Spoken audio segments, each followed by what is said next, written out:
पायल एक खुले मिजाज की जिंदा दिल लड़की होती है जिसे उसके पापा ने फुल्ली सेल्फ इंडिपेंडेंट बनने के लिए सब कुछ सिखाया हुआ होता है।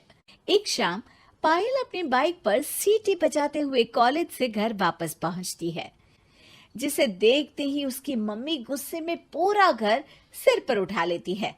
आ गई महारानी, बहुत बोलते थे मैं अपनी बेटी को सब कुछ सिखाकर दुनिया में मजबूती से खड़े रहना सिखाऊंगा, साथ में बेटी को लफंडर बनना भी सिखा दिया, ये नहीं बताया। क्या हुआ? आज ये कुकर इतनी सीटियां क्यों मार रहा है? सीटी? सारी फसाद की जड़ तेरी वो बाइक और सीटी है, उन्हीं से लड़के छेड़ती है ना तू। हाँ, ये तो गलत है, मुझे बताए बिना ही लड़का छेड़ दिया।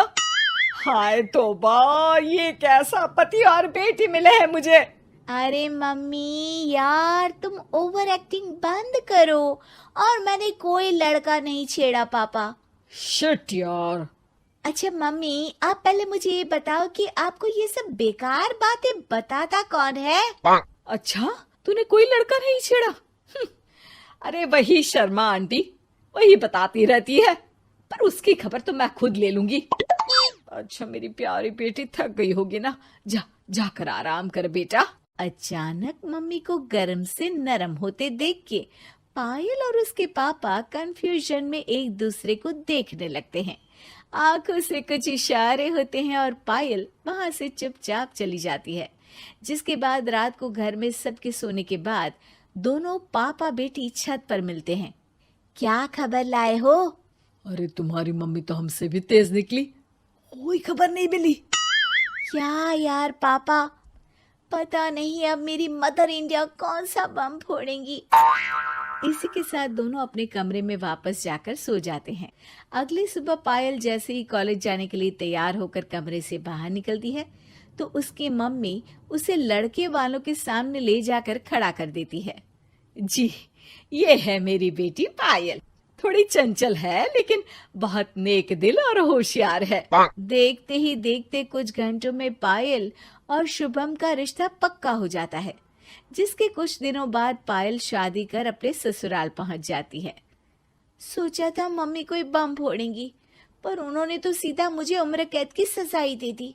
बहू, अब उम्र कैद समझो या बम, रहना तो यही है, निभाना यही है, इसलिए छिछोरी हरकतें बंद करनी होगी। है? ये आप क्या बात कर रही हो? मैंने क्या किया? इतने मासूम ना बनो, मुझे तुम्हारे कारनामों के बारे में सब अच्छे से पता है। ऐसा बोलकर सास तो वहां से चली जाती है, लेकिन पायल सोच में पड़ी वहीं खड़ी रह जाती है। जिस पर शुभम उसके पास आता है। तुम मम्मी की बात का बुरा मत मानना, वो पड़ोस वाली आंटी ने उन्हें तुम्हारी बाइक चलाना, सीटियां बजाते हुए घूमना, बेधड़क सबसे बात करना वगैरह जैसी कुछ बातें बता दी है, जिसे सुनकर उन्हें गुस्सा आ गया है। पर फिक्र मत करना, धीरे धीरे साथ रहने से वो भी ठीक हो जाएंगी। Thanks for your concern, but I don't care. Payal सीधा अपने कमरे में चली जाती है। अगली सुबह कॉलेज जाने के लिए तैयार हो सीटी बजाते हुए कमरे से बाहर निकलती है, जिसे देख सास गुस्से से तिलमिला उठती है। महारानी, शादी के अगले ही दिन ये हीरोइन बनकर कहाँ चल पड़ी? और ये लफंगों की तरह सीटियां बजाना बंद करो। ये हमारा घर है, कोई सड़क नहीं जहाँ तुम आवारागर्दी करती घूमो। मम्मी जी, सीटी बजाने और कंफर्टेबल कपड़े पहनने से लोग कब से आवारा बनने लगे? इसी के साथ सास बहू का युद्ध शुरू होने ही वाला होता है कि शुभम वहां पहुंच जाता है। माँ, उसका कॉलेज है इसलिए ऐसे तैयार हुई है। और पायल, तुम भी माँ को समझने की थोड़ी कोशिश करो ना प्लीज। सिचुएशन संभालकर शुभम और पायल घर से निकल जाते हैं। इसी तरह दिन बीतने लगते हैं, जिससे सास बहू की लड़ाइयों के बीच शुभम पिसता रहता है, लेकिन साथ ही वो दोनों एक दूसरे की आदतों को अपना भी लेती हैं। पर पायल का सीटी बजाना सास को आज भी नागवारा ही होता है। आसमान गिर जाएगा, धरती फट जाएगी, पर इसकी सीटी ना जी ना, कभी बंद नहीं होगी। अरे मम्मी जी, जब आप मेरे कुछ बोले बिना सीटी से ही समझ जाती हो कि मैं क्या बोल रही हूँ, फिर इसे बदलने की क्या जरूरत? यही तो हमारी यूनिकनेस है। पायल की बात से ज्यादा सहमत ना होते हुए भी सास हंस पड़ती है।